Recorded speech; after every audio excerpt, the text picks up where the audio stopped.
Okay, please confirm if you can see my screen so that we can start immediately. Others will join as we continue. Yes, I can. Which year are you taking care of? Okay, so we're looking at May 2021, and there's a bit of a deviation. November 2021, they started the 5-question selection, and it's 7 questions provided. So pre-November 2021, from May downwards, it was 40 questions. It was 6 questions, choose 5 or so. So we'll be treating 6 questions, all of them. So instead of 7, we'll treat 6. So from May 2021, November 2020, March, June 2020, they are all 6 questions. But then we're going to treat all the 6. It's the same syllabus and the same pattern. Just the marking structure and the marks allocation are a bit different. All right, sir. Okay. All right. So question 1 reads, as we start very fast, Blackmat PLC is one of your listed audit clients, which offers property management, property financing, and mortgage services to its clients. During the audit of the company, the following matters came to your attention. 1. Grace Sadiku, one of the audit team members, has provisionally agreed to take out a mortgage facility with a duration of 10 years using the facility of Blackmat PLC to finance her first residential property. In the area where the property is located, the first residential property gets full tax waiver on the entire installments paid within the first 5 years, which is usually a significant tax incentive. The mortgage facility will be secured by the property, and it has been defined as the best offer available in the market. Also during the period, the HR manager of Blackmat PLC resigned, and the company has reached out to your firm to provide a staff on secondment till a substantive HR is appointed. 3. The manager of Blackmat has also informed the audit team that the company maintains only 2 bank accounts, and there will be no need to secularize the banks, as the auditors can rely on the balances as generated from the bank's portal as at the end of the year. And 4, the audit committee has asked your firm to work with the internal audit team to design internal controls over the part of the accounting system which deals with revenue, and also evaluate the operating effectiveness of the internal controls. All right, so required, prepare a memo to your manager commenting on the professional and ethical issues arising from the audit of Blackmat PLC, and also suggest to him or her on how to manage the identified issues. 15 marks. All right, so the B aspect. During the audit year, or the review of the audit work done on the Community Microfinance Bank, a new significant audit client, you noted the following issues. At the audit strategy stage, it was agreed that the audit of loans and advances will involve reliance on the effectiveness of internal controls. However, during the test of controls, it was noted that 5 loans were not approved by the appropriate approving officers. Further review indicated that the loans were genuinely issued to customers, but were only approved by officers whose approval limit has been exceeded. During the period under review, the tax authority carried out a tax investigation and noted significant variance between the company's estimated tax liabilities and the tax authority's position. From further discussion, it was noted that the previous tax computation was done by a junior staff who does not have the requisite experience, and the computations were not duly reviewed by experienced senior officers of the company. The company deployed a new loan disbursement software, which is linked to the financial reporting software. From your review of the new software, the initiator of a transaction could approve the same transaction as long as he or she changes the designation to approving authorities after initiation. You have flagged this as a possible control risk, and during your review of the receivables account, a variation was noted between the amount in the customer's receivables balance in the ledger and the client confirmation. However, the variance was considered not material and not adjusted for. During discussion with the receivables manager, it came to your attention that the client in focus is a family member of the managing director. The team is considering the impact of the above observations on the audit. So required, draft a report to management evaluating the implications of the above observations on the control environment and the audit strategy stroke procedures, 15 marks. Comment on whether the issues are to be reported to those charged with governance of the entity, 10 marks. Okay, so before us we have a question that deals with candidates' understanding of professional ethics and independence, and also communication with management and those charged with governance in various scenarios encountered during the audit. So in looking at the examiner's report, it highlights a below average performance attributing it to a lack of knowledge of professional conduct rules, difficulty in identifying specific threats, and also poor report drafting skills. So it's very important we understand that report drafting skills is not just at the case study level, but also at the AAA level. So our report drafting skills is also necessary, especially where we need to provide a memo on the report, or provide a memo format for a report we are supposed to provide to management or those our clients we are dealing with during an audit. Okay, so looking at this question, let's go back to the A aspect that speaks to preparing a memo to your manager and commenting on the professional and ethical issues arising from the audit of Black Mat PLC, and also suggesting to him or her on how to manage the identified issues. So how do we address a question like this? A memo on the ethical issues, we need to speak to four scenarios, talking about mortgage facility. We need to speak to staff secondment. We also speak to bank balances, then the internal audit involvement. So we need to actually identify the potential ethical threats, which speaks to self-review, self-interest, familiarity, and also a touch of management responsibility. We also need to explain why they arise based on the International Ethics Standard Board of Accounting Code of Ethics, IESBA Code of Ethics, issued by the IFAC.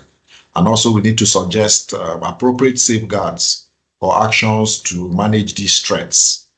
So we need to structure our answer as a memo to the audit manager. So this is very important for the part A question. So let's look at how the solution was structured. If you look at the solution, you see there is a memo format, and it speaks to the areas or the four scenarios around mortgage facilities, staff secondment, bank balances, and internal audit involvement. So we need to structure our answers as a memo to the manager. So we need to write and use a clear memo format, that is to the addressee from the addresser. You have the date and you have the subject. So for each issue, follow a structured approach. That is, you identify the threat, explain why it's a threat, then suggest management strategies. So you need to refer back to the IESBA Code of Ethics, as mentioned in the solution, to understand the ethical aspect and reinforce our knowledge. So generally, just understand the question, like we used to say, recall relevant knowledge and structure your answer. Be concise and focused.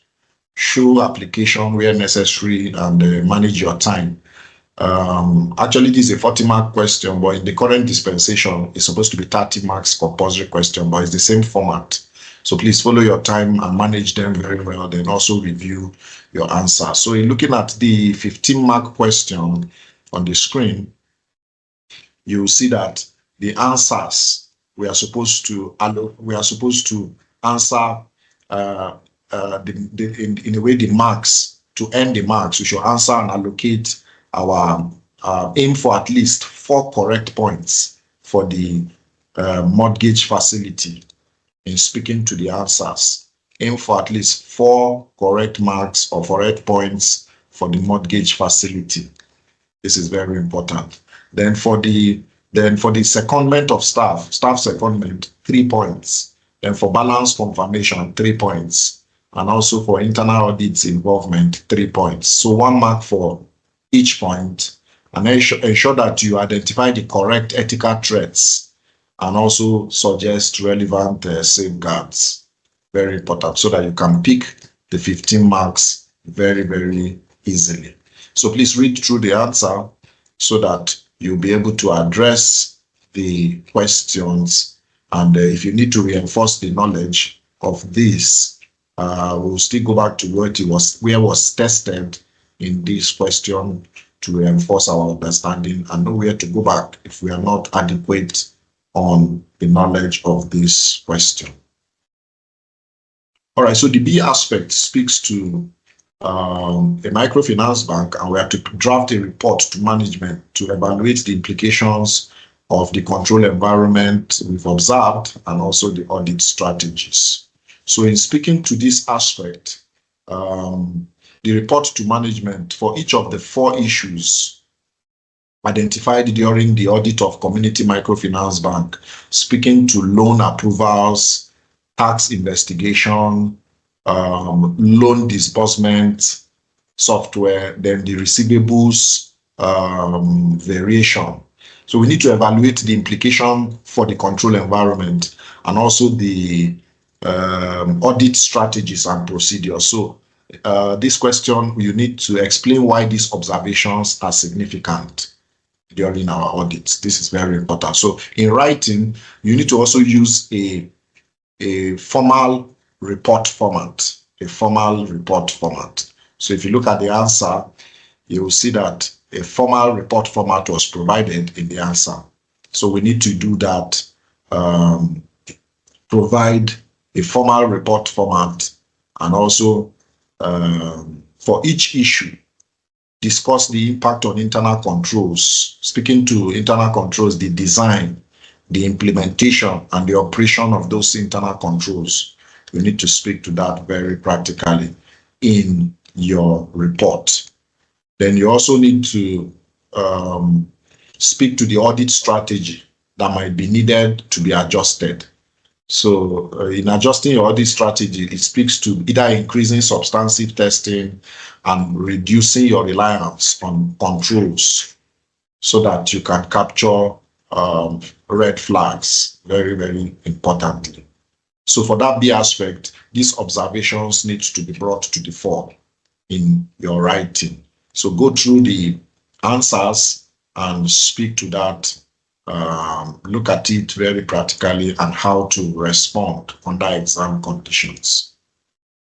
So the second aspect speaks to a comment on whether the issues are to be reported to those charged with governance of the entity. So for this aspect, we need to speak based on the issues discussed in part B. We need to comment whether each issue should be reported to those charged with governance. So provide a brief justification for your decision based on the significance of the deficiency or the risk. And also in writing, briefly state whether each issue warrants reporting to those charged with governance. And if there is a reason for reporting, provide a concise reason, focusing on the potential for material misstatement or significant control deficiencies. This is very important. So for the B part, it's a 15-mark question. So for your report, ensure you provide a proper address, the addressee, the title, and an introduction paragraph, which is about 1.5 marks in total. So for each of the 4 issues, provide a detailed explanation of the implications for the control environment and audit strategy. So aim for 3 points per issue, and then that's like 1 mark each for that 15 marks B part question. Then for the last part, the C part, which is 10 marks, you need to identify all 4 issues, which is 2 marks each, and provide a clear comment on whether it should be reported to those charged with governance and a brief logical justification for your for your report. So that should provide a headway on the C aspect and how to answer. So please read through the answers and let it resonate with you. Like the examiner said, the candidates attempted it, but the performance was below average. So let's go back to this question, look at the principles tested and read through the answers and see how this would give you adequate understanding on the subject and the concepts. So where was tested, or the concepts and principles tested? The principles, the professional ethics and independence was tested. International Ethics Standard Board of Accountants, Code of Ethics for Professional Accountants was tested. So we need to understand fundamental principles, speaking to integrity, objectivity, professional competence and due care, confidentiality, professional behavior. You could form acronyms for that. And also threats to independence, speaking to self-review, self-interest, advocacy, familiarity, and intimidation. So you need to know how to identify these threats in different scenarios when you read case studies like this and suggest appropriate safeguards. And suggest that suggestion of safeguards, not just in the identification, but you also need to provide solution in suggestion of safeguards, which is very crucial. So in studying this question, please thoroughly review the IASB Code of Ethics or the ICANN Code of Conduct. It aligns with the IASB Code of Ethics. So focus on sections dealing with independent requirements for audit engagements. You need to practice applying the conceptual framework for ethics to various situations. Then the next area we need to study is around internal controls. We've been talking about that in the previous questions we've been looking at. So let's solidify internal control understanding of ISA 315, understanding the components of internal control and how deficiencies can impact the audit. So in studying, review ISA 315 on understanding the entity and its environment, including internal control. So pay attention to the definitions of control deficiencies and significant deficiencies. So there are some control deficiencies that are ignorable, they are tolerable, but there are significant ones that are not. So know the difference, the dichotomy between both of them.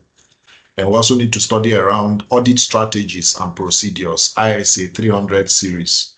So understand how the auditor's risk assessment and evaluation of internal controls influence the audit strategy and the nature, timing, and extent of audit procedures. So we review ISAs relating to audit planning, speaking to ISA 300, then the ISAs relating to risk assessment, ISA 315, then the auditor's response to assessed risks, ISA 330. Let's look at that in our studies to reinforce the knowledge.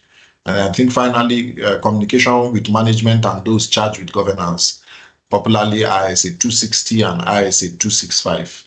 We need to know what matters to communicate, to whom we communicate, and in what format should we communicate. So study and focus on ISA 260, which is communication with those charged with governance. Then ISA 265 is communicating deficiencies in internal controls. So you need to understand the specific requirements for reporting these deficiencies. So let's go back to our materials, our pocket notes, and just reinforce and resolidify our understanding of these subjects and what was tested in this question one. A long case study, but then it's approachable and it's decipherable. We'll be able to attack it under exam conditions. So what chapters were tested from our study pack content? Chapter 3 was tested, which is professional rules of professional conduct, and specifically ethical issues was tested.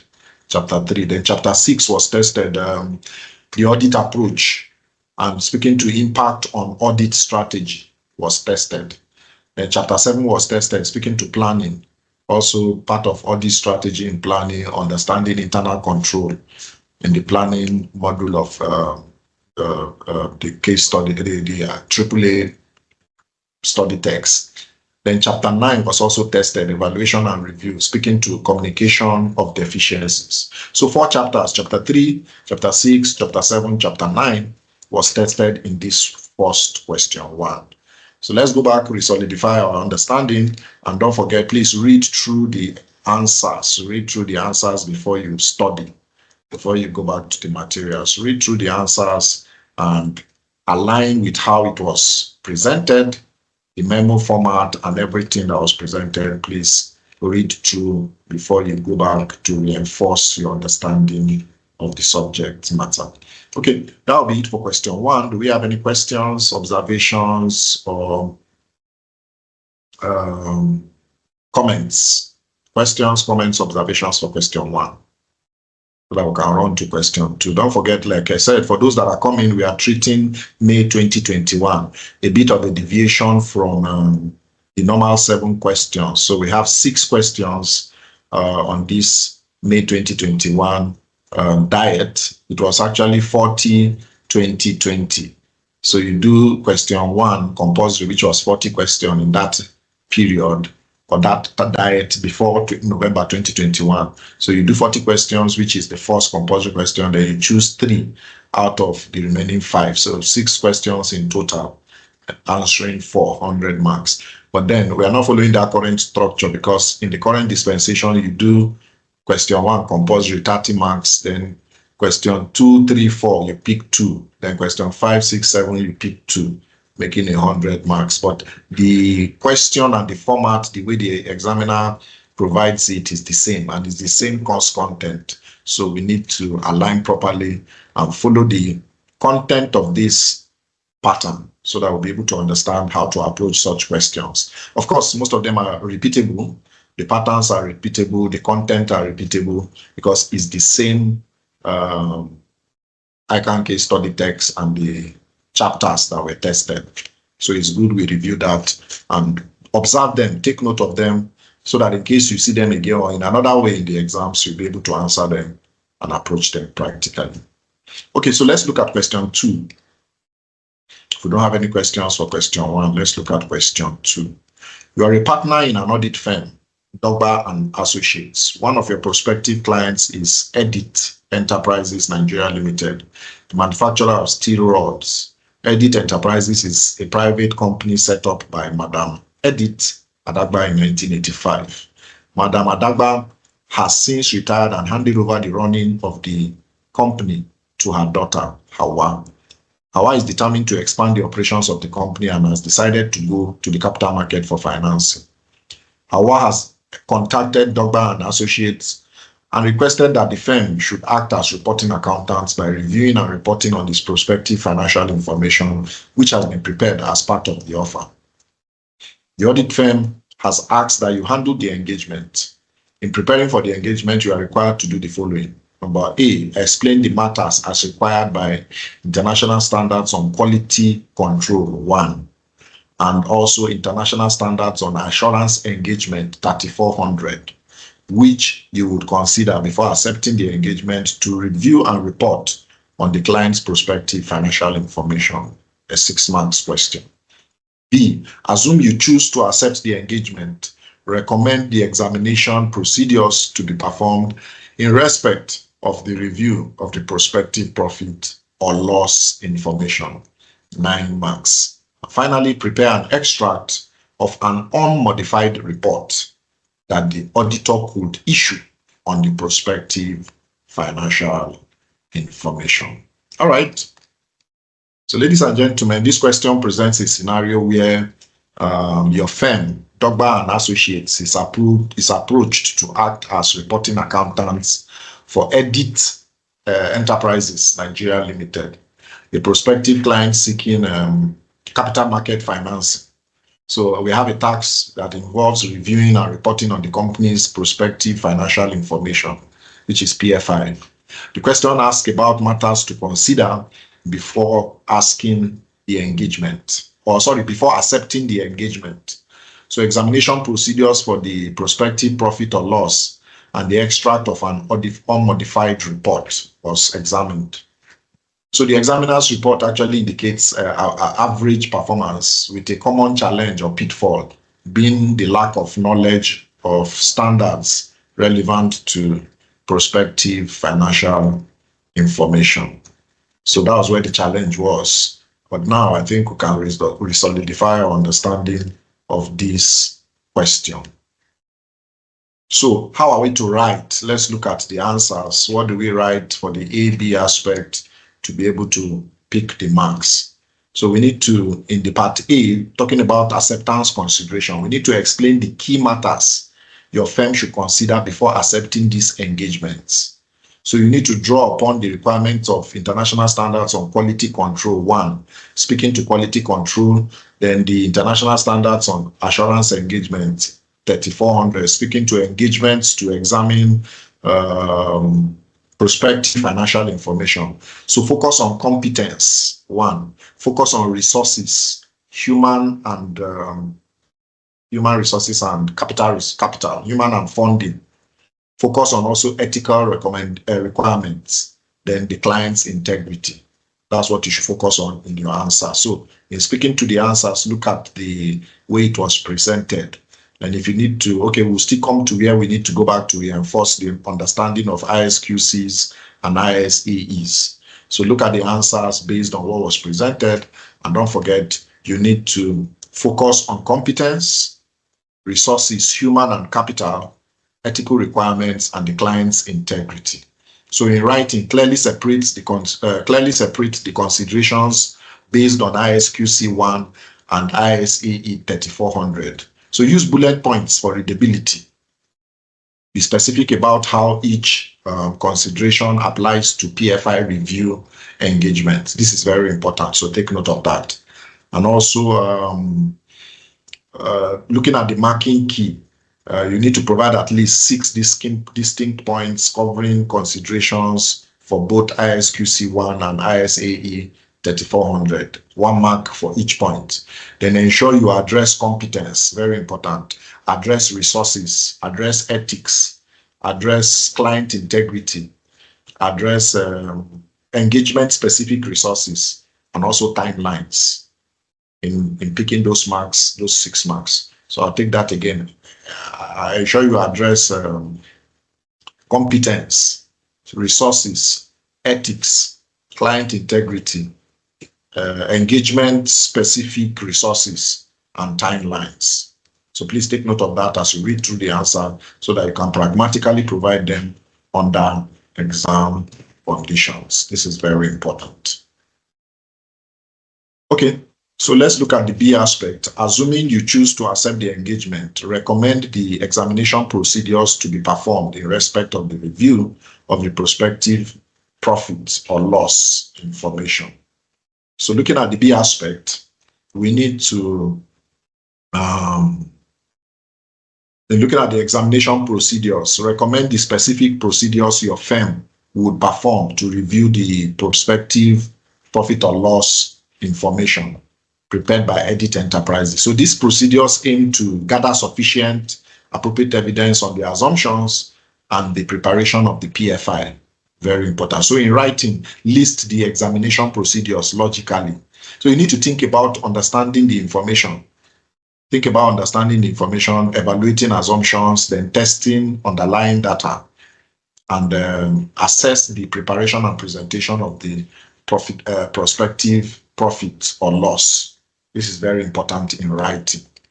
Then looking at the marking key, you see that you need to recommend at least 9 specific examination procedures, which is 1 mark for each procedure. This should cover understanding of PFI, evaluating assumptions, speaking to best estimate and hypothetical, between both of them, best estimate and hypothetical. So assess underlying data, considering management's expertise and management's judgment, and also the time period covered.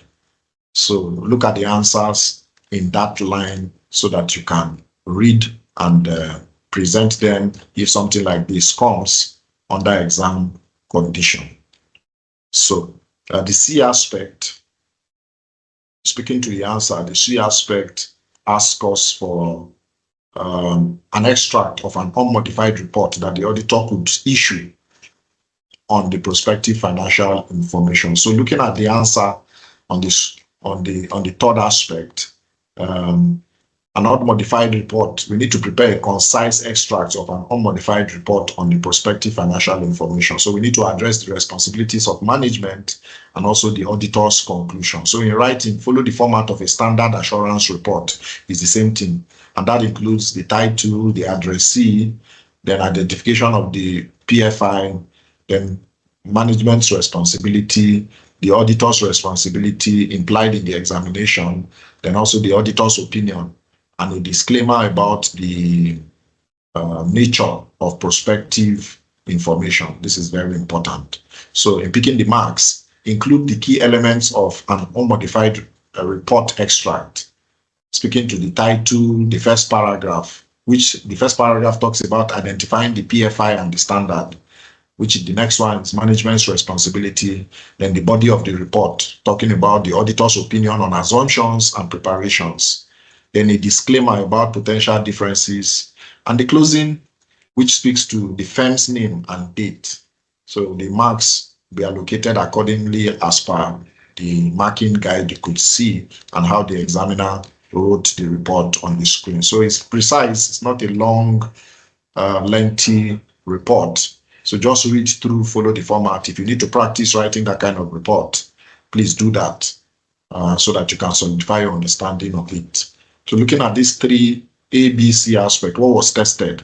Concepts and principles that were tested were quality control for firms that performs audits, and also review of financial statements and other assurance and related engagement. So you need to understand, as we go back to look at these concepts and principles, understanding the firm's responsibility for establishing and maintaining a good, solid system of quality control. It includes the firm's policies and procedures for engagement acceptance. So study and review the principles of ISQC1, particularly the elements related to accepting and continuing client relationships and other specific engagements.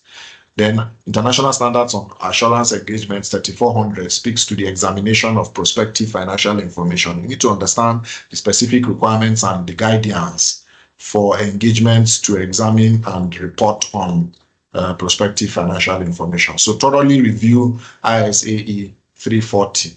Focus on procedures and procedures for examining assumptions, or the preparation of PFIs, and the form and content of assurance report.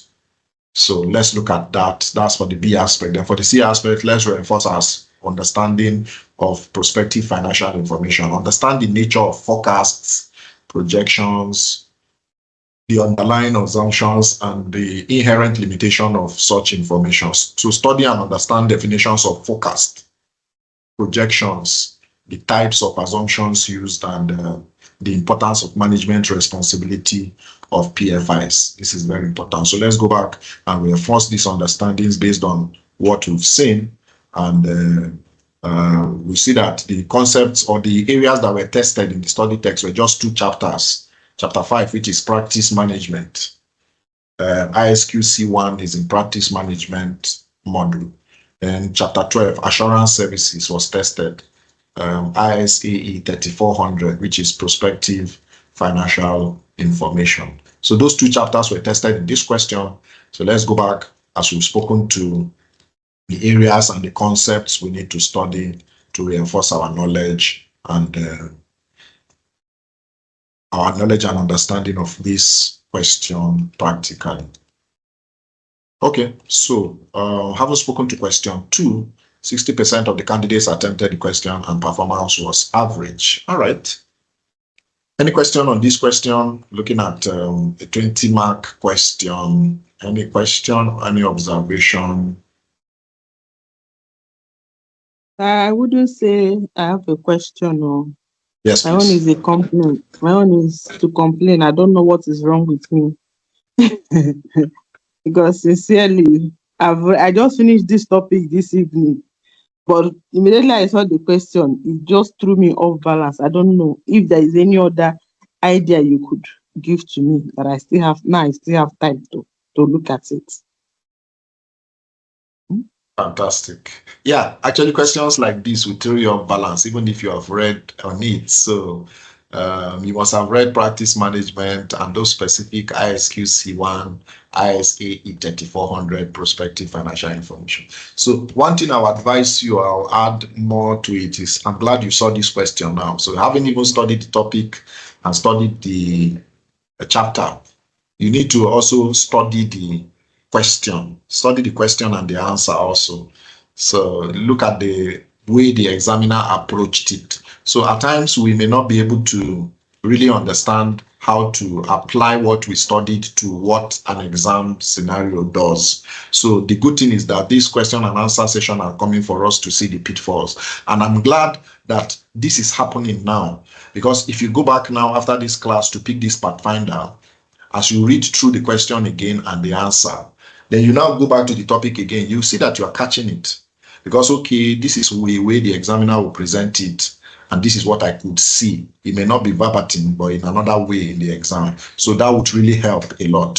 So I'm glad that as we are studying these chapters, we are looking at them, we are coming up with questions and answers, so that the application now is where you are going to address. Sometimes it's not about information, but the application of that information you took in. So now you've said you're challenged. You just saw the question and you even know how to address it. But you've read this chapter, so it's good. So read the answer, read the question again, then go back to the chapter, reinforce the knowledge, and you find out under exam condition you can address it. So practically, we need to review these areas. They are gray areas in auditing, actually, I must confess. They are gray areas. So we need to review these areas to catch the concept, the principles, based on the question you will answer. In practice, they may not be challenging to apply in real practice, but to answer exam questions, they may be challenging. So go through the answers, I would suggest, then reinforce by going to the study text to give it another look. So don't get agitated. Don't worry. It's part of the revision process. So you found out that, okay, I may not be able to I may be taking off balance now, but during the exam you find out, it's a challenge you can weather and you can navigate easily. So thank you for that contribution. And it's not a complaint, it's a good observation, because you are actually reviewing yourself. You are checking yourself. Am I ready with these questions? Which is what I'm doing, and we are doing with it. So when you read the question, we are addressing it. Am I really ready for this? So that will prompt you to revise better, go back and solidify your understanding of it. So thank you for that observation. And I don't see it as a complaint. I see it as a positive comment, and it's not just for you. Many candidates struggle with this. So thank you, EA, for bringing it to the fore. Thank you, sir. Yeah, you're welcome. Okay, so if we don't have any other comment, let's look at question 3. Let's look at question 3. Question 3 speaks to, you are the manager responsible for the audit of Seraphim Nigeria Limited, a manufacturing company which produces biscuits. The company's financial year ended on December 31st, 2018, and you are reviewing the audit work which was completed on a number of material balances and transactions. Asset held for sale, capital expenditure, and payroll expenses. A summary of the audit procedures carried out by the audit team is given below. 1. Provision for restructuring. The board approved changes in the management structure of the company. The directors determined that the company was top-heavy and decided that 80% of the middle management staff should be laid off. Finance director had estimated the cost of the restructuring to be 180 million, and a manual journal has been posted to record the provision for restructuring costs. Finance director has overridden the segregation of duties control by posting this journal and approving it himself. Told the team that he has done it because he wanted to preserve the confidentiality of the transaction. The audit team discussed the planned restructuring with the MD.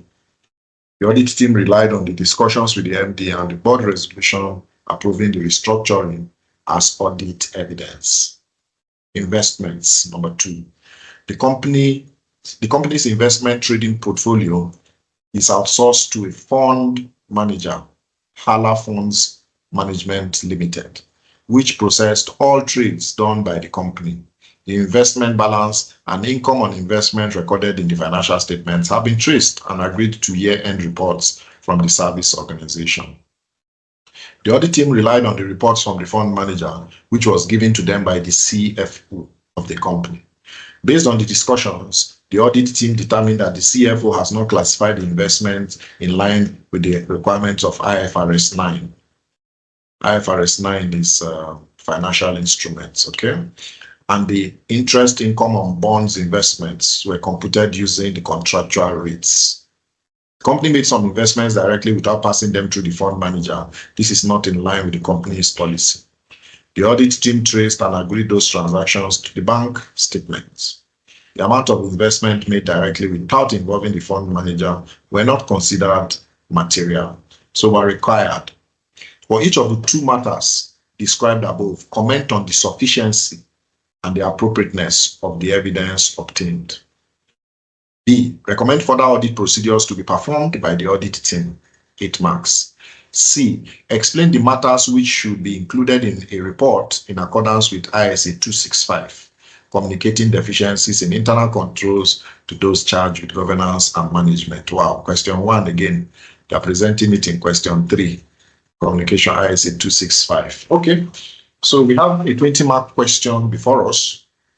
And the question speaks to two scenarios encountered during the audit of Seraphim Nigeria Limited, the provision of restructuring and the audit of investment. So for each scenario, it asks for comments on sufficiency and appropriateness of evidence, then recommendations for further procedures and matters to be included in the report on internal control deficiencies, ISA 265.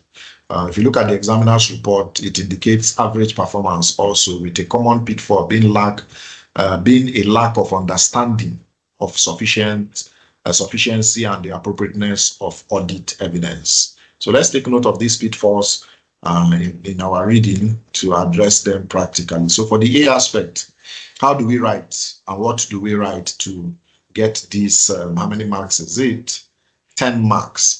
We need to comment on the sufficiency and appropriateness of evidence. So looking at the answers, the comment on sufficiency and appropriateness of evidence for both the restructuring provision and the investment, we need to critically evaluate the audit evidence described. So consider whether it is reliable, consider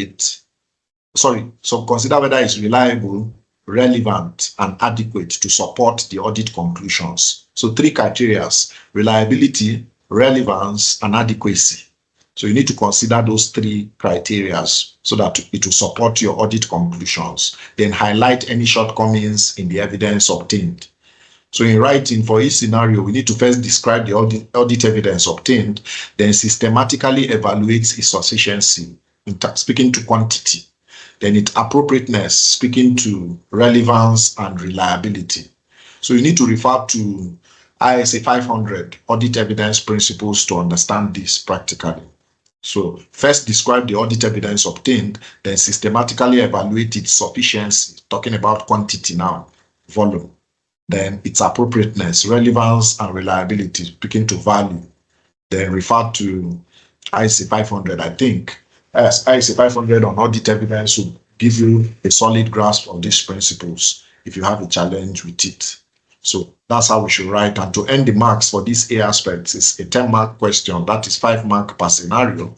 If you look at his answers, you will see that there is a stratification of how he answered it. So let's read through his answers. It's a 10-mark question so that we can know what is the sufficient and appropriate evidence we need to provide very, very logically. So in picking the marks, you need to, for each scenario, provide at least 5 valid points commenting on the sufficiency and appropriateness of the audit evidence obtained. So 1 mark per point. Then focus on the limitations of the evidence described. This is very important. So take note of that. Generally, just understand the question.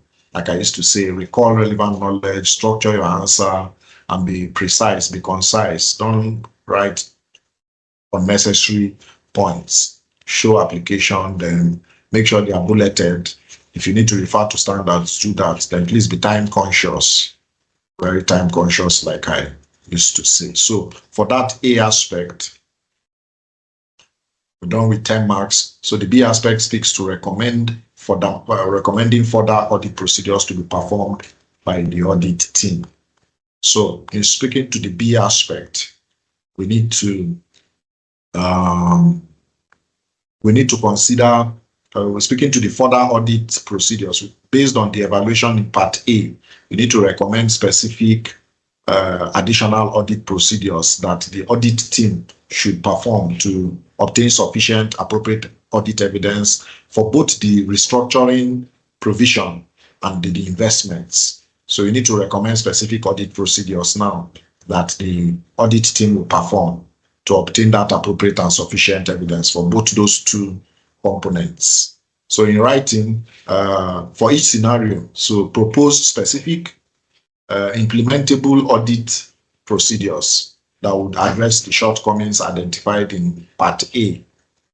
Then think about test of details, like test of details procedures to be performed, then analytical procedures could be performed, inquiries, speaking to external communications, and also reviewing supporting documentation. So for the investment, consider the use of a service organization auditor. A service organization auditor speaks to somebody that they have invested their funds in, and you want to confirm from the service organization auditor.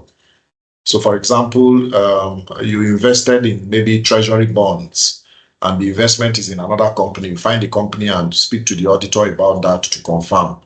So using service organization auditor is ISA 402. You may need to go to that ISA to confirm, to look at the principles of using the service of an organization's auditor. So it's an area that can be explored to confirm the investments. That's for the Part B aspect. Though it's not necessary to really go to ISA 402 or reference it in your answer, but just to solidify your understanding of how to confirm that investments are actually done, especially when those investments are material in amount and in nature.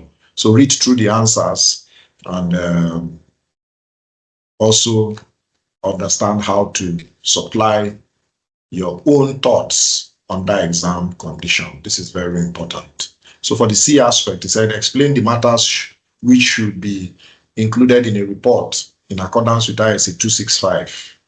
So in answering this, we need to also look at the C aspect, speaking to the fact that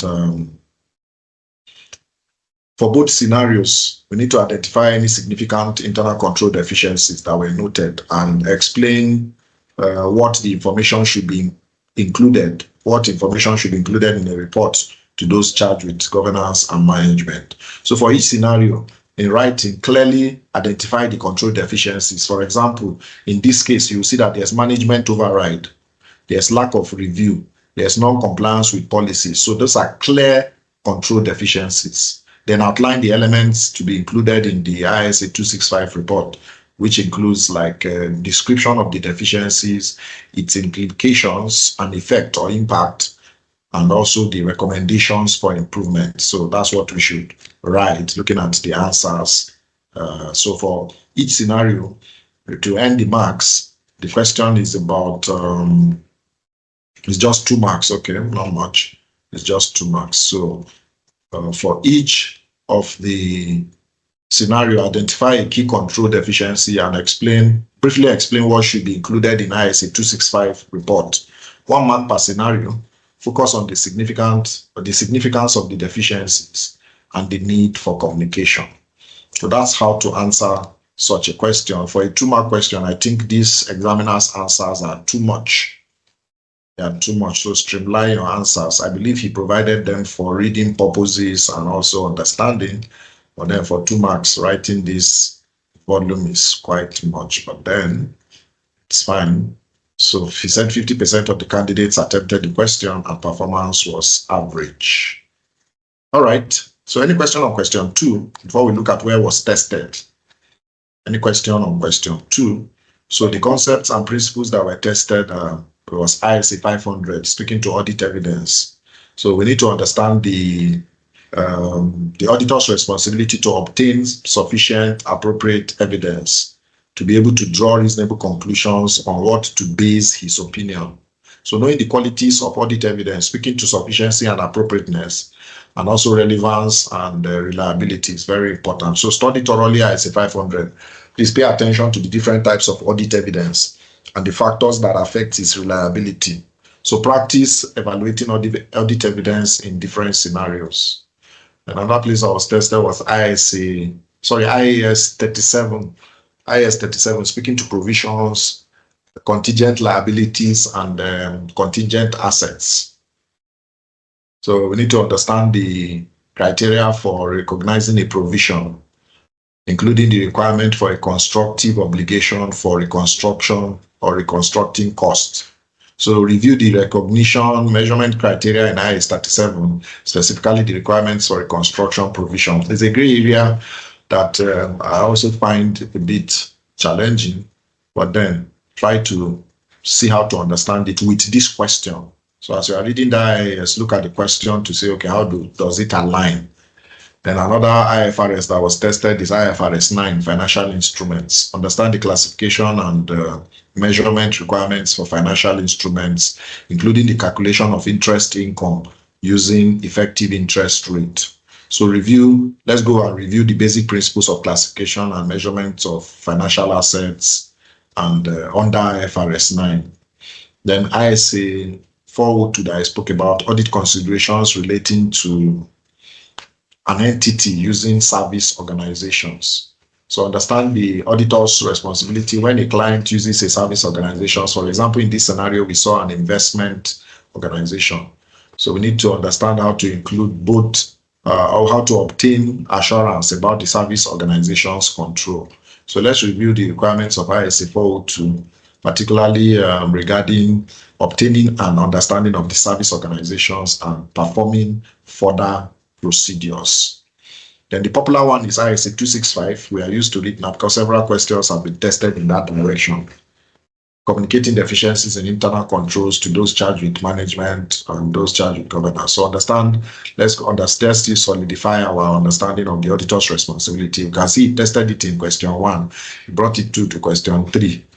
Understanding the auditor's responsibility to communicate deficiencies in internal control. So let's focus on the definitions of significant deficiencies and tolerable deficiencies, like we said in that same chapter 1. And also we should look at the elements to be included in that communication. And don't forget, communication must be in writing.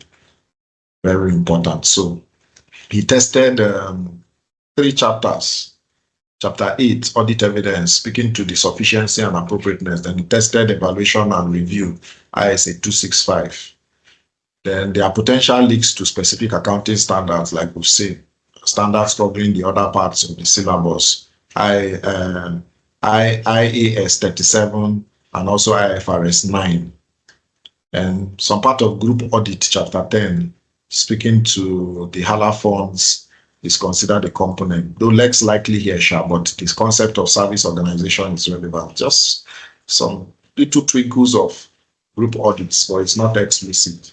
So chapter 8 and 9 were the main places he tested in this question. So let's go back and solidify our understanding of this. Use the question to read the study text, or use the question to read the pocket notes to align with the question and the answers. It's very good. It's very good you do that, so that it will help you know how to address it under exam. This is key. Okay, so that's for question 4. Sorry, that's for question 3. I beg your pardon, question 3. Any questions on that? Any observations? Any question on question 3 and observations? Okay, let's run. We have 3 more questions to go. Number 4, question 4 reads, as a senior manager in Dogba & Co. Chartered Accountants, you act as a mentor to some of the young auditors in practice. As a mentor, you discuss frequently with your young mentees on professional and personal matters. Edith Nigeria Limited is a cosmetic company and has just recently appointed Dogba & Co. as its auditors. One of your young mentees have been asked to be part of the engagement team. The mentee has come to you for some advice, and you decided to use the opportunity to explain the process and procedures to be carried out when accepting a new engagement. So we are required to explain the elements of an engagement letter. It is a 7-mark question. And B, discuss the circumstances under which an auditor may reject an audit engagement. 3 marks. And C, discuss the procedures that an audit firm needs to carry out before accepting to audit a new client. 4 marks. Then D, explain the audit procedures that should be carried out on opening balances. 6 marks. Okay, so ladies and gentlemen, we are before us with a 20-mark question. And don't forget, like I said, don't start a question under the same page. Start every question on a fresh page. Very important. So take note of that. Start every question on a fresh page. So looking at this question, you will take note that there is discuss and explain only. Discuss and explain only. Please take note there are 2 different verbs, and in writing, we need to be sure of how to address such verbs. So the first aspect is explain, B, C, discuss, then D, explain. So like we spoke with AA in one of the classes, we said to explain means to make something clear or understandable. So usually focus on how and why something works. So explanation is more descriptive and straightforward. But discussing means to explore different aspects, arguments, or opinions about a topic. So often it's more analytical and comparative. So in summary, just short, explanation means clarify something. When they say explain, just clarify to me. Then discuss means to analyze and evaluate. Take note of that. So those verbs, I needed to reiterate that. So if you look at the question, it asks us to, as a senior manager and mentor, to explain various aspects of accepting a new engagement to a junior auditor. So it covers the element of an engagement letter and the circumstances of engaging and circumstances for rejecting an engagement. So pre-acceptance procedures were looked at, audit procedures for opening balances. This was what the question was all about. Then if you look at the examiner's report, it indicates good performance on the question. It was good performance actually, with a common pitfall being the lack of detailed knowledge of new client engagement procedures. Okay, so looking at the A aspects, explain the elements of an engagement letter. So let's look at the answer. And in writing, please take note that you need to explain the key components that should be included in an engagement letter as outlined in ISA 210. ISA 210 speaks to agreeing the terms of audit engagements. ISA 210. So that's very important. Please, if you need to interject in anything, please go ahead and feel free. It's a debrief class. So it's question and answer, just like EA used to interject. Please interject freely if you need clarification or you have an observation or you have a comment. Please interject freely and speak.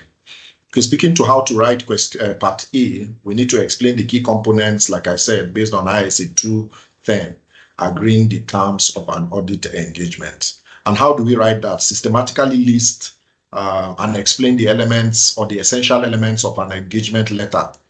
So you may need to refer to ISA 210 for that required content. Very important. So read through these answers. So these are the elements that are very important.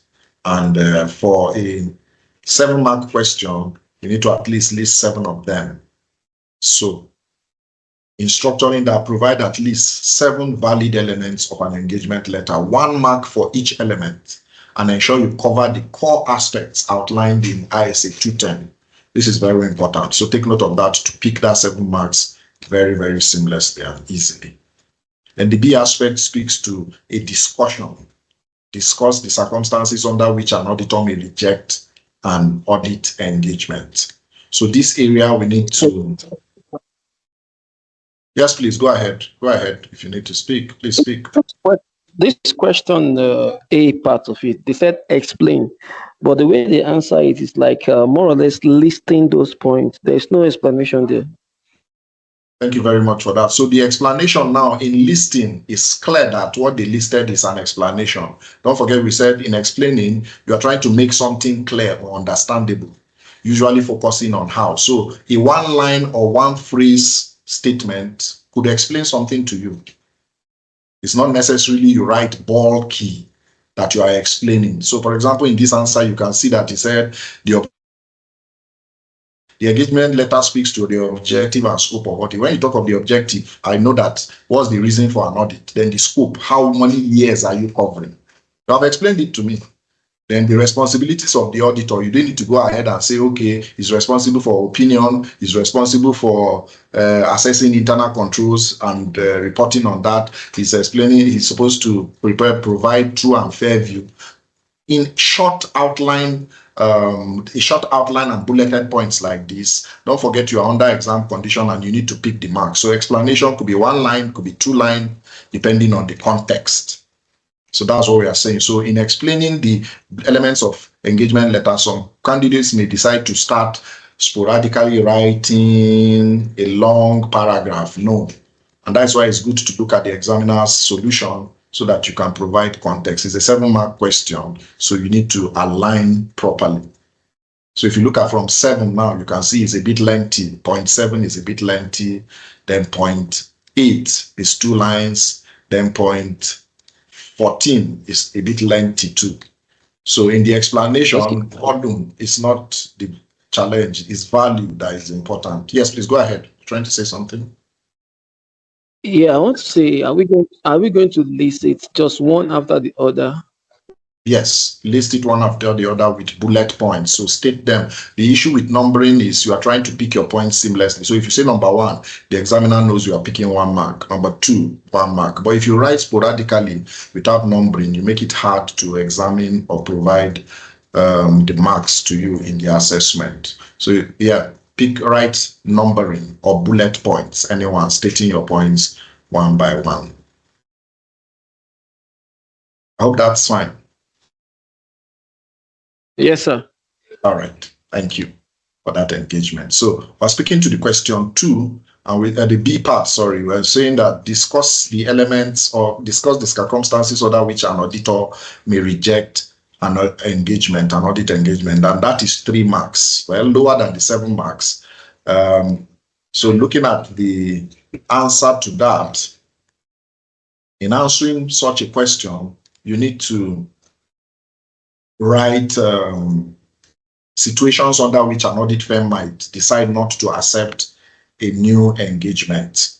So you need to outline key reasons why an audit firm might decline an engagement. So focus on issues related to scope limitations, financial reporting framework, or management integrity, independence issues, competence, then potential illegal activities. These are areas you should look at, and that has been outlined in the answer. So for you to pick 3 marks, discuss at least 3 valid circumstances under which an auditor may reject an engagement. So focus on key risk areas, about key high risk areas, and 1 mark per circumstance, and you pick your marks very seamlessly. So a 3-mark question should not be a challenge in the discussion. So they said discuss. So discussing shouldn't be you are writing long and lengthy detail. Discussion should be 1, 2 lines like you see outlined on the. So 3 is okay. You don't need to write 6. 3 is okay. He's just giving us 6 for study purposes. Yeah. Then for the C aspect, discussion, discuss the procedures that an audit firm needs to carry out before accepting to audit a new client. And this is a 4-mark question. So the C aspect, we need to be able to write, we need to be able to explain the procedure, discuss the steps an audit firm should take before formally agreeing to audit a new client. So there are steps formally they need to take. So you need to describe the procedures involved in a pre-acceptance phase. And this pre-acceptance phase looks at assessing independence and competence, performing anti-money laundry checks, considering potential professional problems, evaluating also the resources, human and capital, obtaining client screening information. Then you also need to communicate with the predecessor auditor. So these are areas you need to look at when you are writing the C aspect. And don't forget, it's a 4-mark question. So these are areas you need to look at, read his answers, then also regurgitate it and go back to enforce the understanding of this aspect. Very, very key. And you see that it's a 4-mark question. So discussing at least 4 valid pre-acceptance procedures. So 1 mark per procedures, and this should be distinct. Then cover the essential steps. Very important. So that should give us the marks for the C aspect. Then for the D aspect, explain the audit procedures that should be carried out on opening balances. Opening balances for the D aspect. So in writing, you need to explain the procedures that the auditor should perform to obtain sufficient appropriate audit evidence regarding opening balances at the start of a new engagement. And that speaks to ISA 510. ISA 510 is initial audit engagement, speaking to specifically audit opening balances. So in writing, detail the specific procedures for opening balances, including prior year financial statements and report. You are aligning the balances of last year to this year. Then check the carried forward of balances and also verify consistent application of accounting policies. So you need to also review in answering this question, reviewing predecessor auditors' working papers is necessary. And also performing procedures in the current year that provides evidence about opening balances. So these are areas you should write around. So in reading his answers, you see that that's what he actually spoke to. So detailed audit procedures, looking at verifying consistency of application of accounting policies, the predecessor audit working papers, performing audit procedures in the current year, and provide evidence from the opening balances, like inventory. You need to check the stock count that was done and the cutoff and how it transits into the new year. So for a 6-mark question, you need to explain at least 6 valid points. Procedure. So you must avoid writing sporadically without specifics, the points, bulleting them or numbering them. Avoid it. If you are writing sporadically, it will be hard to mark you. So make sure they are numbered. You can see how he provides his own. D1, 2, 3, like that. It's easy to mark and give you your points in such format. So in explaining at least 6 valid points for this D 6-mark question, the valid points should center around audit procedures for opening balances. So 1 mark for each procedure. Then ensure you cover the key procedures mentioned in ISA 510. This is very important. Okay, so having looked at this D aspect, more importantly, in going back to read, what concepts or principles were tested and how do we study them? So ISA 210 speaks to agreeing the terms of audit engagement. So let's go back and resolidify our understanding of the importance of agreeing the terms of the audit engagement with management and those charged with governance and the content of the engagement letter. So you need to thoroughly review ISA 210 and pay close attention to the required and recommended content of the engagement letter and the process of agreeing terms. So one challenge is AAA candidates want to cram questions and answers. You can't do that, especially for ICANN exams or ACCA exams. They can be very tricky. So just understand these concepts. That's why you need to review the standards and the applications. And that's why it's good to take the past questions and other materials that help you solidify this understanding to read or do your revision, because we're in a revision period, just less than 11 days to exams. So you also need to look at pre-acceptance procedures for the B aspect. Pre-acceptance procedures was tested. So understand the steps an audit firm takes to evaluate whether to accept a new client, considering factors like independence, competence, integrity, resources, speaking to human resources, the staff to use, and financial resources, how much are they paying for the job? So in studying, focus on the firm's quality control policies related to client acceptance and continuance, as well as ethical considerations. Then the third part, or the C part question, the C part of the question speaks to ISA 510. Initial audit engagements, auditing balances.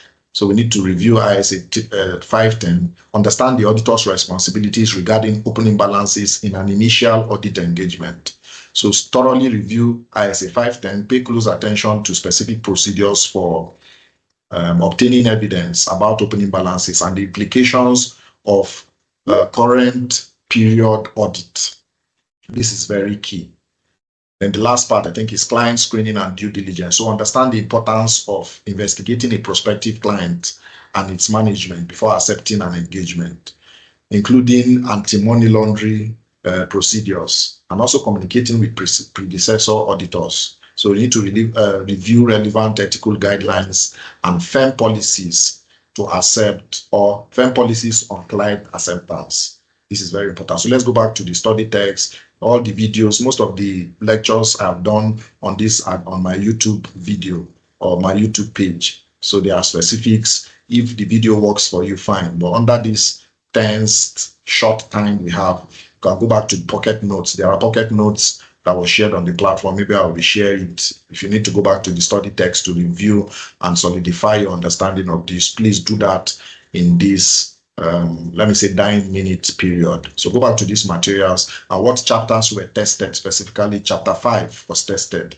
which speaks to practice management, specifically client acceptance in chapter 5 of the study text. And also chapter 7 was tested, planning, agreeing the terms of the audit, speaking to ISA 210 was tested. And chapter 8 was tested also, audit evidence, speaking to opening balances on ISA 510. So these 3 chapters were strategically and explicitly tested in this question 4. So let's go back, use it to read. One of the good things about these practice sessions is you go back and use it to read and read the answers. Read the answers and how to present them. It will be very easy to apply this. And once it resonates with you, it's easy to provide under exam condition. Very practically. Okay, so that's question 4. We have 2 more questions to go. Any question on question 4? Any question? Contribution, observation, please go ahead, feel free. Any question? Okay, so we have 2 more questions to go. If we don't have any question, let's look at question 5. Judy Nigeria Limited is a company that manufactures bicycles. Company acquired M&M Tires Limited, a manufacturer of tires, in 2018 financial year. 6 months after the acquisition, M&M Tires declared for bankruptcy. The management of Judy Nigeria alleged that there has been financial impropriety by the previous management of M&M, and that the 2017 financial statements of the company did not show a true and fair view of its financial performance. The management of Judy Nigeria Limited also alleged that the auditors of M&M had been negligent in carrying out the audit. The managing director has asked your audit firm to carry out a forensic audit to determine if the auditors were negligent in their duties. So required. Distinguish between forensic accounting, forensic investigation, and forensic audit. 6 marks. B. Identify the various government agencies associated with forensic auditing. 4 marks. C. Apply the fundamental ethical principles to forensic auditor engagement. 5 marks. D. Describe the procedures to be adopted by an auditor in forensic audit. 5 marks. So ladies and gentlemen, we have a 20-mark question before us. And don't forget, like I said, and I used to say and reiterate, start every question on a fresh page.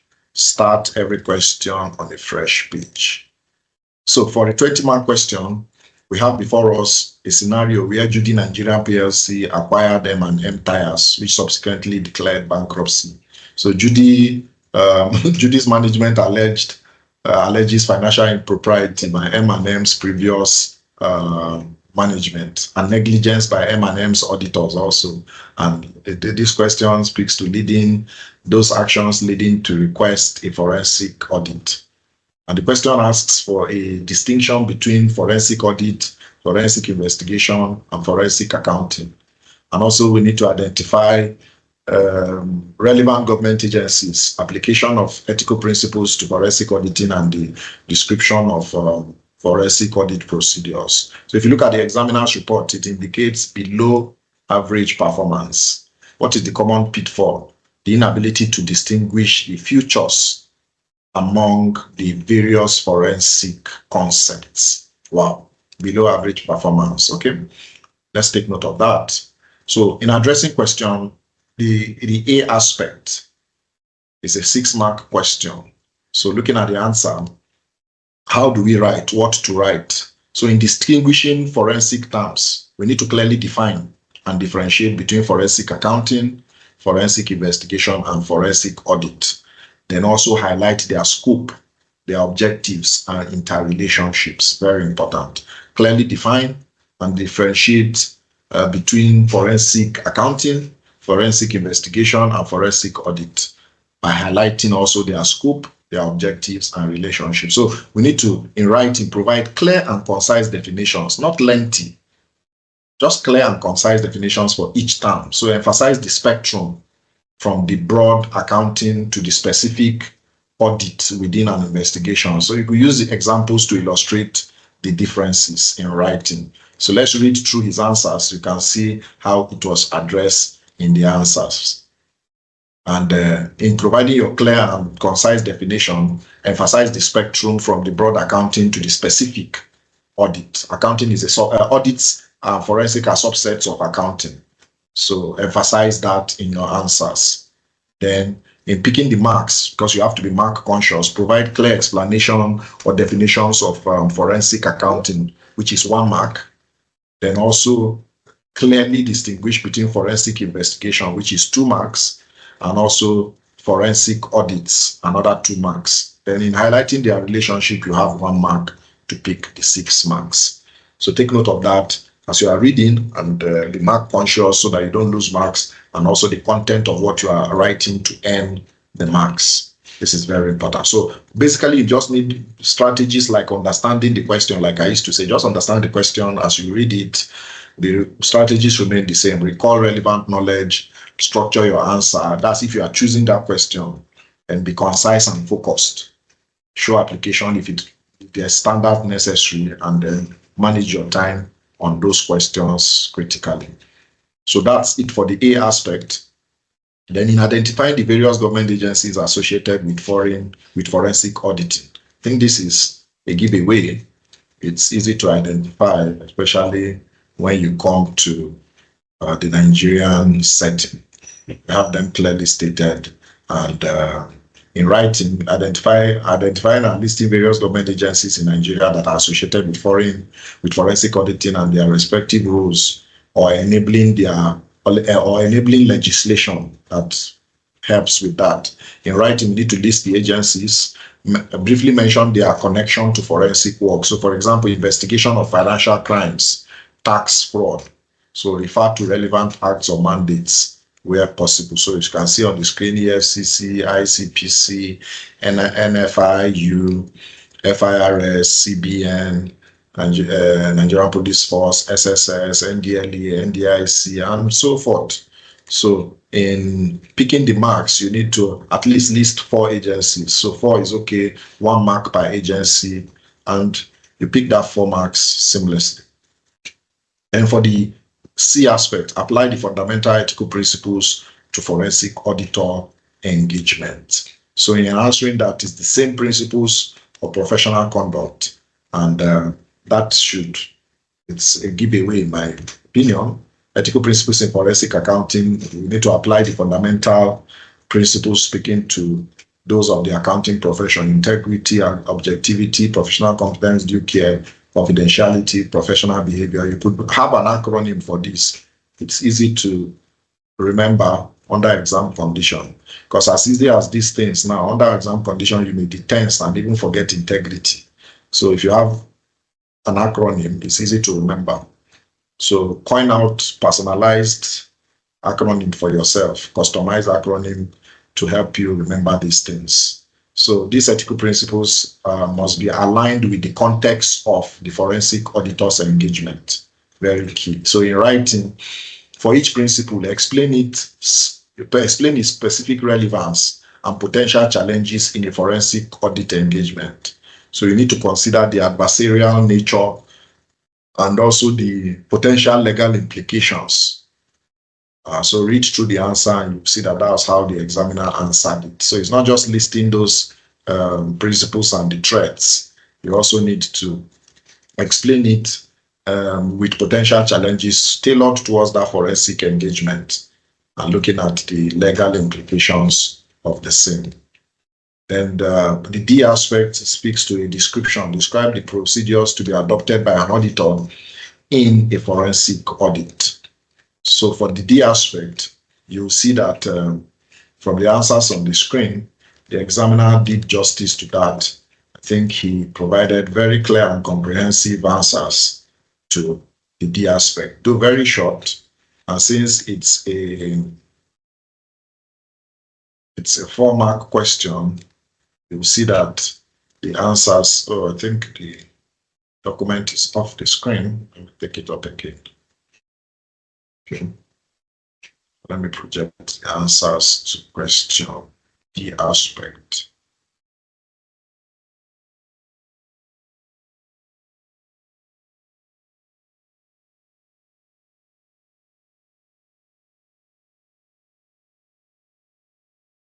Okay, so the question to the D aspect is there on the screen. And speaking to that the D aspect, we need to describe the typical procedures that forensic auditors will adopt when conducting a forensic audit. So we need to write and outline the logical steps involved in a forensic audit, speaking to defining the objectives and planning, to evidence gathering, evidence analysis, forming an opinion, and reporting. So typically those are the steps. And in picking the marks, please describe at least those 5 typical procedures adopted in forensic audit, and that will be 1 mark for each. And we pick 5 marks, very simple. Okay, so his report said approximately 75% of the candidates attempted the question as it had an appeal amongst candidates because of its inclusive nature, but the performance was just below average. Wow, below average. And the pitfall was that candidates' inability to properly distinguish the features among the various forensic concepts. Incredible. Okay, so let's look at the concepts that were tested. Forensic accounting, auditing, and investigation. So we need to understand, read through, go back to the definitions, the scopes, objectives, and distinctions between these related fields within the context of financial disputes and legal proceedings. So in studying, let's focus on the definitions provided in our study text or our pocket notes or any resources we use. Understand the hierarchy and how they relate to each other. And the second aspect, speaking to government agencies involved in forensic auditing, Nigeria specific actually, awareness of the key regulations and law enforcement agencies in Nigeria that deal with financial crimes and irregularities. So let's study the mandates and functions of agencies like EFCC, ICPC, NIFU, as you saw listed in the answers and others, and potentially other listed in the solution. And the other aspects speaking to fundamental ethical principles. Let's go back and apply and study and see how to apply the core ethical principles of the accounting profession to a specialized unit like forensic auditing in considering the challenges and the potential pressures accountants or auditors face that engage in such assignments. So in studying, let's review the fundamental ethical principles as outlined in the ICANN Code of Ethics, and also think about practical applications in forensic auditing. Then the last part, we need to understand the systematic approach and techniques used in conducting a forensic audit, which involves a blend of audit skills, investigative techniques, and legal awareness. Very important. So let's focus on typical stages of forensic audits, including the objective setting, the planning, evidence gathering that speaks to interviews, document review, data analysis, and also the analysis, the reporting, and where you have potential court testimony. You need to study around those areas to be able to familiarize yourself with such a question. So based on the course contents or the AAA study text, chapter 15 was tested, which is current issues. And forensic accounting is covered as a developing area and current issue. And chapter 3 was tested, rules of professional conduct, speaking to ethical principles. So those 2 chapters were explicitly tested in this question. And that is question 5. All right, so any question, any observation on question 5, so that we can run to the final question for the day. And this will be question 6. Any question, any observation to question 5? Okay, if there's none, this will be our last question for the evening. Hello, sir. Yes, please. Yes, please. Yeah, regarding the marks, if they state that this is 5 marks, does that mean that we're just going to list or explain just 5 points? Absolutely, exactly. Okay. Okay, thank you for that. So when you have a 5-mark question, make sure you have at least 5 things to discuss or 5 things to list out, depending on what prompt you are asked to. So in discussing, in explaining, whatever it is, please make sure you provide your points based on the number of the marks allocated. Very important. Okay, so thank you for bringing that to the fore. Then for question 6, Wazobia Nigeria Limited is a manufacturer of corrugated zinc roofs.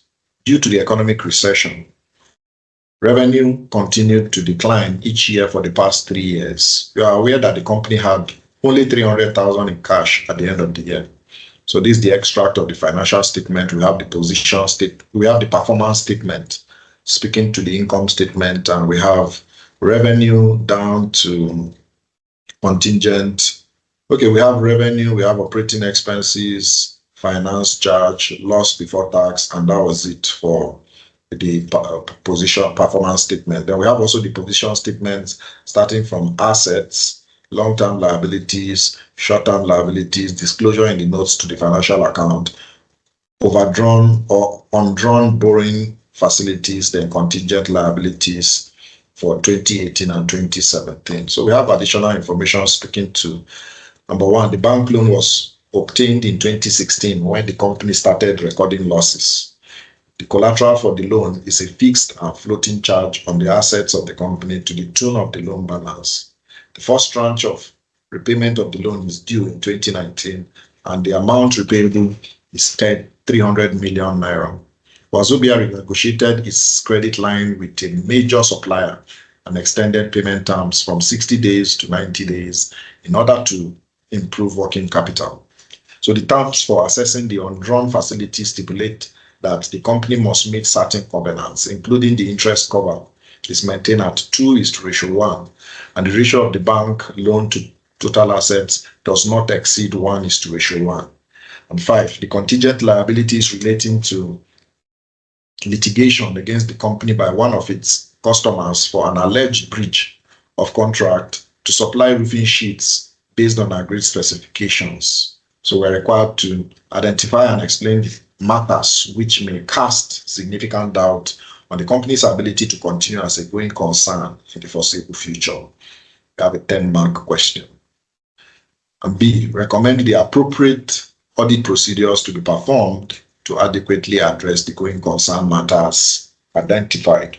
We have another 10 marks. So a 20-mark question, ladies and gentlemen. And in reviewing this question, you'll see that the case speaks to Wazobia Nigeria Limited, a company or a manufacturer of corrugated zinc roof, and has been experiencing declining revenue and profitability coupled with a low cash balance and also increasing debt. So we have the extract of the draft statement. We also have additional information, and we're asked to identify and explain matters casting significant doubt on their ability to continue as a going concern, and also recommend appropriate audit procedures to address this matter. These areas are actually gray areas, so I'm not surprised the examiner reports indicated poor performance, with candidates struggling to evaluate going concern indicators and determine appropriate audit procedures. Yeah, a challenging area. So I must admit, actually, it's a challenging area. So in speaking to this, we need to understand what to and how to write if we are coming across such questions, because going concern matters are very, very critical in the AAA text and also in practice. So we need to analyze the provided information and also the additional details to pick out and identify specific factors that raise significant doubt about a company that is having going concern issues. And specifically, this was Dogba Nigeria Limited's ability to continue as a going concern for the foreseeable future. So typically, at least 12 months is the foreseeable future from the reporting date. And we also need to explain why each identified matter is a concern. Very important. So in analyzing the information, in speaking to the going concern issue, we also need to explain why you are providing that as an explanation to what is the issue. So in writing, for the part A, we need to systematically review each piece of information, speaking to revenue or revenue trend, looking at the trend for the 2 years. We need to look at profitability, cash balance, loan increase, trade payables, undrawn facility, contingent liability, and the additional information that includes loan terms, credit line renegotiation, covenant breaches, litigation. So for each matter that indicates a potential going concern issue, we need to clearly state the matter and then explain the implication for the company's ability to continue operating. So let's use the ratios and comparison where relevant. You can see the solution provides that comparison very practically. So let's read through the solution in answering such a tensed question. I call it tensed question because it's a bit challenging, but then read through the answers and please go back and practice and revise it again. Very important. And to pick those marks, 10 marks is not easy to pick or to come by. You need to identify at least 5 distinct matters that cast significant doubt on going concern. And each of the 5, you're giving 1 mark for each per matter. And for each identified matter you need to provide clear and logical reason why that explanation is a concern. And that's why you have another 1 mark each. So you see that the solution provides a good framework to follow. So follow that framework, read through, then go back to reiterate those points with the concepts and the principles. Very, very important. So take note of that. And for the B aspect, we need to recommend appropriate audit procedures to perform to adequately address the going concern matters identified. So for the B aspect, don't forget we need to recommend, like I said, specific audit procedures that you will perform to gather appropriate, sufficient audit evidence to address the going concern matters in the first part, the A part. So the B part is a subset of the A. So these procedures should aim to assess management's plan and the feasibility of the company's continuity or continuing as a going concern. Very important. So in writing, for each going concern matter identified, let's recommend specific audit procedures. So think about inquiries of management, review of forecasts, analysis of financial information, and review of debt agreements, assessment of potential mitigating factors, for example, new contracts, cost-cutting measures, and also obtaining management representation. So these are things we could recommend to help to help mitigate the situation. And also our recommendation should be at least 10 relevant audit procedures for a 10-mark question to address the going concern matter. So 1 mark per procedure. So ensure that the procedures are specific and directly related to assessing the validity of the going concern assumption in light of identified risks. So tailor the answers or the recommendation to the question. So if you look at the solution, read through it, it provides a comprehensive framework, a comprehensive list of how to answer in this aspect. So look at the discussion with management, obtain a cash flow forecast, review the sales. So just go through the answers and align very properly. But you need to at least give us 10 of that because it's a poor question and every poor performance question is re-examinable. So let's try and see. Actually, you have options. So you may decide to pick this question or not under exam condition, but then what concepts were tested, what principles were tested. ISA 570. A lot of people don't like these ISAs.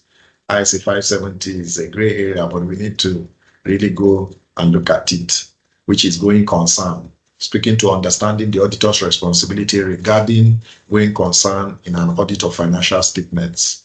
So this includes identifying events or conditions that may cast significant doubt on the entity's ability to continue as a going concern. So that ISA speaks to it practically. And also in evaluating management assessment and also considering the implications of the audit report. So let's thoroughly review ISA 570 and pay very close attention to going concern problems, which includes financial problems, operating problems, and also others.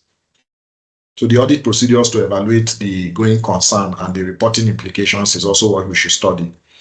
Then in speaking to the B aspect, talking about financial statement analysis, the ability to analyze financial statements, identify trends and ratios that may indicate financial distress is very important. So in studying, let's review basic ratio analysis, speaking to liquidity, profitability, short-term and long-term solvency, and also investment. We need to look at those ratios and how to interpret trends in key financial statement line items. So in speaking to risk assessment, the ability to identify and assess risks is also key, particularly financial risks that could threaten an entity's ability to continue as a going concern. So let's understand the principles of risk assessment in auditing, speaking to ISA 315, and how to apply them in the context of going concern. This is very important. So let's go back to the study text.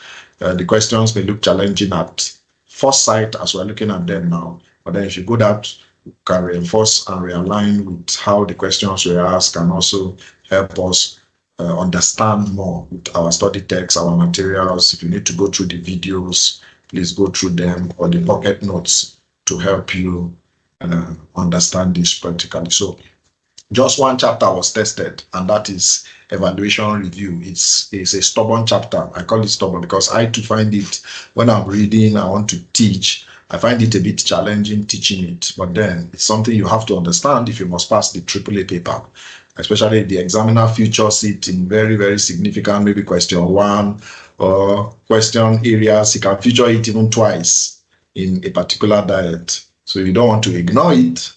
So don't ignore that chapter. So evaluation review and review was tested, and specifically going concern, ISA 570 was what this question 6 tested very practically. Okay, so any question for question 6? Any question for question 6? So if you look at the 6 questions we just looked at in this session, you see that question 1 tests chapter 3, rules of professional conduct. So you may need to go back to the video to see and hear what we said on how to read and how to approach it. Question 1 was on chapter 3 and chapter 9 were tested. Then question 2 tested practice management, chapter 5 only. Then practice management was question 2, and chapter 5 and chapter 12 was tested for question 2. Then question 3 looked at audit evidence, chapter 8 and chapter 9, evaluation and review. Then question 4 spoke to audit planning and audit evidence. Then question 5 spoke to current issues and rules of professional conduct. Then question 6 spoke to evaluation and review. So from the study text, this diet, the examiner looked at 6 chapters. Chapter 3, rules of professional conduct. Chapter 5, practice management. Chapter 7, planning. Chapter 8, audit evidence. Chapter 9, evaluation and review. Chapter 12, assurance services. Then chapter 15, current issues. So a total of 7 chapters were tested in this whole diet, and there were 6 questions in the old syllabus, because it was 6 questions, but currently we are doing 7 questions in the current dispensation. So we have 1 compulsory 30-mark question, but it's the same content. So we are actually looking at 10 diets. So this is our 8th diet now. So we have left 2 more diets. So this is May 2021 for your information. And we're looking at tomorrow. Tomorrow is a Saturday. So can we agree on the time to come tomorrow? Let's have at least 4 hours tomorrow to clear November 2020 and March, June 2020. So if we have the 10 diets cleared, I think in studying and revising, we should be prepared for March 2025 AAA paper. I think these 10 diets will help us go back.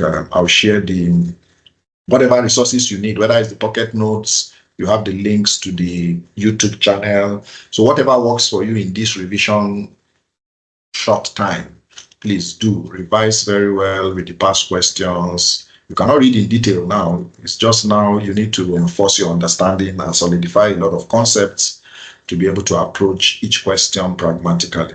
And with this, one of the good things about it is, as you looked at 10 diets times 7 questions is about 70 questions.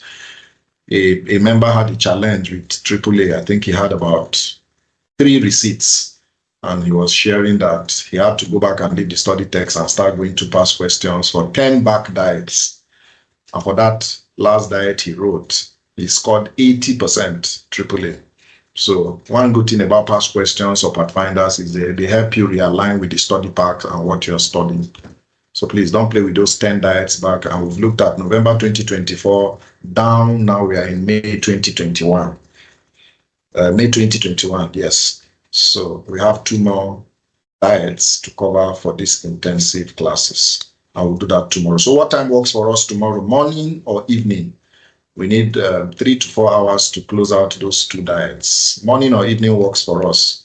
Let's have a majority. Of course, the sessions are recorded. So for those that may not be able to join, if we have a majority, we'll be able to